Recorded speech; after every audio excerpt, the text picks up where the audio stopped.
நீண்ட காலமாக தன்னுடைய கருத்துக்களை மக்கள்கிட்ட கொண்டு போய் சேர்க்கணும் அப்படிங்கிறதுக்காக வீதி நாடகங்கள் வழியாக நாடகங்களை மக்களிடம் கொண்டு போய் சேர்த்த பெருமை அவருக்கு இருக்கிறது. இன்னைக்கு நாடகம் மிக அற்புதமாக பாடினார்கள். கவின்மலர் அவ்வளோ அழகா பாடுவாங்கன்னு எனக்கு இத்தனை வருஷமா உங்களுக்கு தெரியும், இவ்வளவு அழகா பாடுவாங்கன்னு எனக்கு தெரியாது. அதே போல இங்க நடித்த அத்தனை பேரும் மிக திறமையாக நாடகத்திலே பங்கேற்று கொண்டார்கள். இவ்வளவு திறமையை வைத்திருக்கக்கூடியவர்கள். ஆனா அதையெல்லாம் தாண்டி பிரணயன் அவர்கள் இந்த நாடகத்தின் வழியாக சொல்ல நினைக்கக்கூடிய செய்தி அப்படிங்கிறது எப்பொழுதுமே பொது உடைமை கருத்துக்கள் தான்.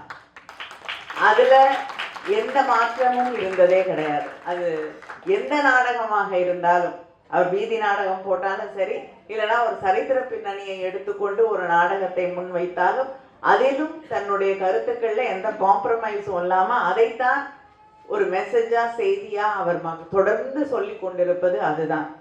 அதைத்தான் இந்த நாடகத்திலும் நாம் பார்க்கிறோம். அறம் அப்படின்னு சொல்லும் பொழுது நம்ம தப்பா வேற எந்த அறத்தையும் நினைச்சுக்க கூடாது. ஏன்னா இந்த காலத்துல அறம் அறம்னு சொல்லி நம்மள நிறைய மண்டையை கழுவிக்கிட்டே இருக்காங்க.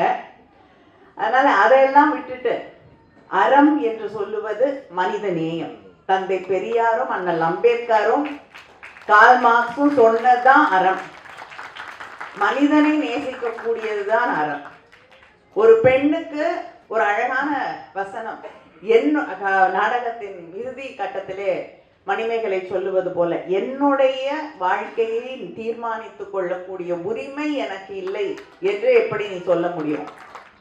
இன்னைக்கு அந்த உரிமை ஒவ்வொரு பெண்ணுக்கும் இருக்கிறது என்று நாம் புரிந்து கொண்டோம் என்றால் நிச்சயமாக இந்த சமூகத்தில் அந்த ஆணவ கொலைகள் அப்படிங்கிறது இருக்கவே இருக்காது.